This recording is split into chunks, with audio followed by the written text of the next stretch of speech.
Hello friends, welcome to my channel green house. और आज का हमारा पौधा है अपराजिता का पौधा। आज का जो हमारा टॉपिक है कि अपराजिता के बीज से आप घर पर बहुत ही आसानी से अपराजिता कैसे उगा सकते हैं।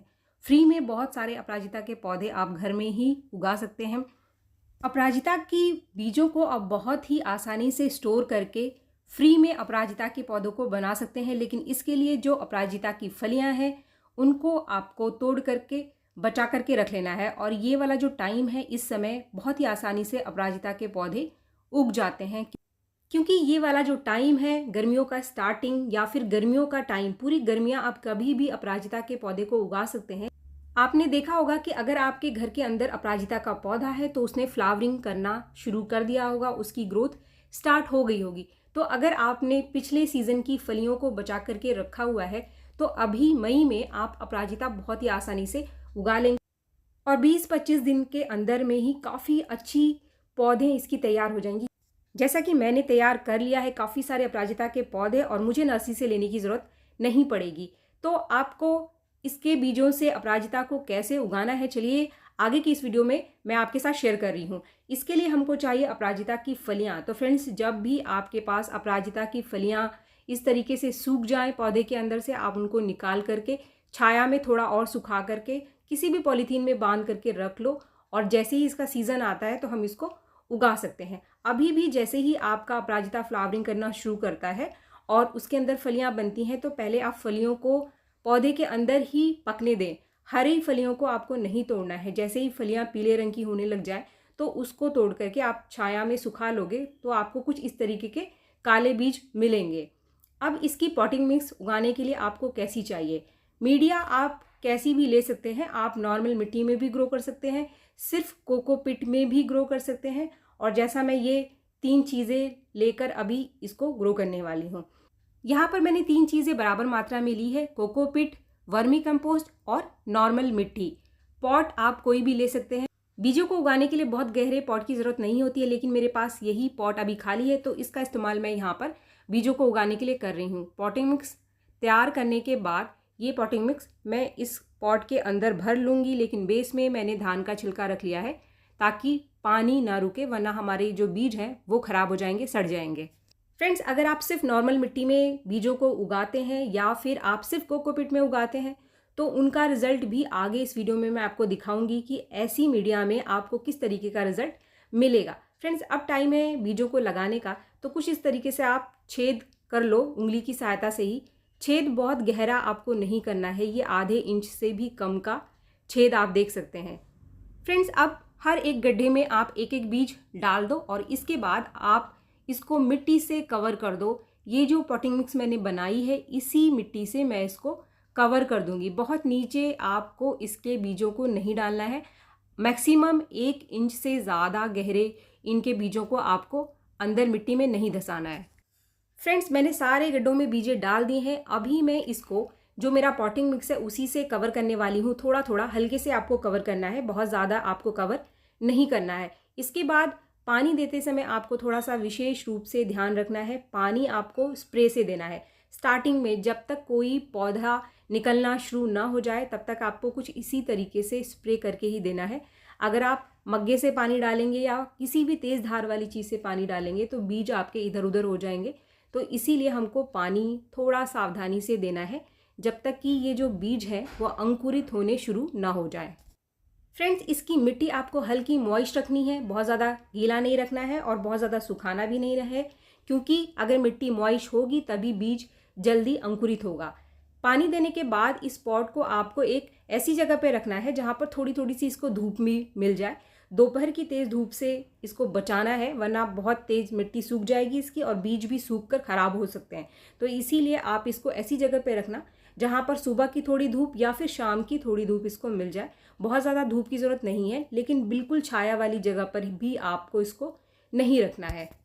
फ्रेंड्स, इसके अंकुरण के लिए आपको कम से कम 1 हफ्ते का इंतज़ार करना पड़ेगा, इससे पहले इसमें अंकुरण नहीं होता है। ये जो रिज़ल्ट आप देख रहे हैं ये तकरीबन 10 दिन के बाद का रिज़ल्ट है। काफ़ी सारे पौधे निकल करके आ गए हैं और काफ़ी सारे जो बीज हैं अभी भी बाहर निकल रहे हैं। तो फ्रेंड्स, इन बीजों को लगाने के बाद एक चीज़ जो मैंने नोटिस की कि काफ़ी सारे जो बीज हैं वो एक हफ्ते के अंदर ही निकल करके आ जाते हैं, लेकिन कुछ बीज हैं जो काफ़ी टाइम लेते हैं, तकरीबन 15 दिन के आसपास ये टाइम लेते हैं। ये देखिए आप, ये अभी भी निकल रहा है, कुछ बीज अभी भी बाहर आने के लिए तैयार हैं। तो काफ़ी सारा जो बीज है वो बाहर निकल कर आ गया है, काफ़ी सारे पौधे हमको तैयार मिल गए हैं, तो काफ़ी अच्छा रिजल्ट है। अब मैं आपको दिखा देती हूँ कुछ वो पौधे जो मैंने पहले से ही ग्रो करके रखे हुए हैं। ये जो पौधे आप देख रहे हैं, इसको मैंने सिर्फ मिट्टी में लगाया था और इसमें भी मैंने काफ़ी सारी बीजें डाली थी, लेकिन मिट्टी में लगे होने की वजह से मिट्टी बाद में ये हार्ड हो गई है काफ़ी। तो हार्ड होने की वजह से इसमें बीज कम निकल कर आए हैं बाहर, लेकिन फिर भी अंकुरण हो गया, यानी पौधे तैयार हो गए। तो आप बीजों को उगाने के लिए आप भुरभुरी मिट्टी का इस्तेमाल करो। अब ये वाला जो रिज़ल्ट आप देख रहे हैं, ये है तकरीबन 20 दिन बाद का रिज़ल्ट, और इसको मैंने सिर्फ कोकोपीट में उगाया है। तो ये काफ़ी बढ़िया रिज़ल्ट रहा, क्योंकि कोकोपीट बिल्कुल हार्ड नहीं होता है, तो इसलिए बीज बहुत ही आसानी से इसके अंदर से निकल करके आ जाते हैं। इसमें भी कुछ बीज ऐसे हैं जो अभी भी निकल रहे हैं, जैसे कि ये वाला बीज आप एक पौधा नीचे देख रहे हो। तो तकरीबन 15 दिन का इंतज़ार आपको करना है। आप ऐसा मत सोचना कि मेरे बीज निकल करके नहीं आ रहे हैं। 10 से 15 दिन के बीच में बीज काफ़ी हद तक बाहर निकल करके आ जाते हैं। तो फ्रेंड्स, इसकी रिपोर्टिंग के लिए तकरीबन 20 से 25 दिन का टाइम लगता है, और ये वाले पौधे तैयार हो चुके हैं रिपोर्टिंग के लिए, दूसरे पॉट में लगाने के लिए। तो चलिए इसको रिपोर्ट करके मैं आपको दिखा देती हूँ कि आपको पॉटिंग मिक्स अपराजिता के लिए किस तरीके की रखनी है। इसके लिए बहुत सारी चीज़ों की ज़रूरत आपको नहीं है, आपको यहाँ पे सिर्फ 4 चीज़ें लेनी है। यहाँ पर मैंने लिया है 30% मिट्टी, 30% मैंने वर्मी कंपोस्ट लिया है, और बाकी का जो 40% है उसमें से मैंने 20% कोकोपीट और 20% धान का छिलका लिया है। अपराजिता के पौधे को मॉइस्ट मिट्टी पसंद है, यानी ऐसी मिट्टी जिसमें जड़ों की ग्रोथ काफ़ी अच्छी हो। अगर आप बहुत ज़्यादा मिट्टी मिलाएंगे तो इसकी जड़ों की ग्रोथ कम होगी, और मिट्टी बहुत जल्दी सूख जाती है और हार्ड भी हो जाती है। तो अगर आप इस तरीके की पॉटिंग मिक्स लेंगे जिसमें आप 30% वर्मी कंपोस्ट, 30% मिट्टी, 20% राइस हस्क और 20% कोकोपीट।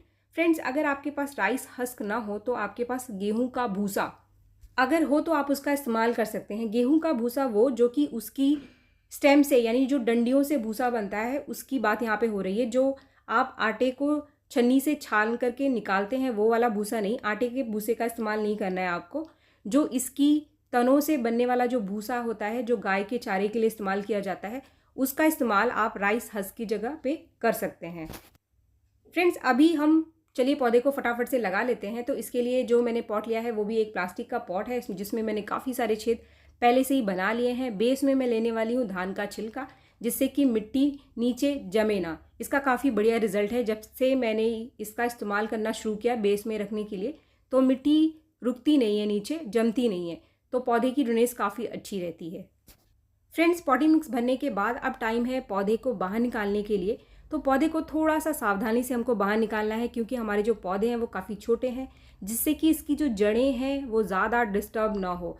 अगर बहुत ज़्यादा जड़ें डैमेज होती हैं तो नया पौधा रिपोर्ट करने के बाद भी ख़राब हो जाता है।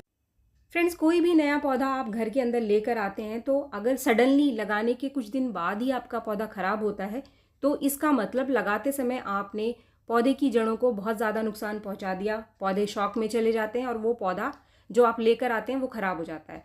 तो देखिए आप, मैंने इसको पूरा का पूरा बाहर निकाल लिया है, और मैं ऐसे ही बिना इसको तोड़े ही इसको सीधे पौधे के अंदर ट्रांसफ़र कर दूंगी। तो मैंने बिल्कुल बीच में इसको रख दिया, और अब जो पॉटिंग मिक्स मैंने बनाया है इसको मैं इसके अंदर भर लूँगी।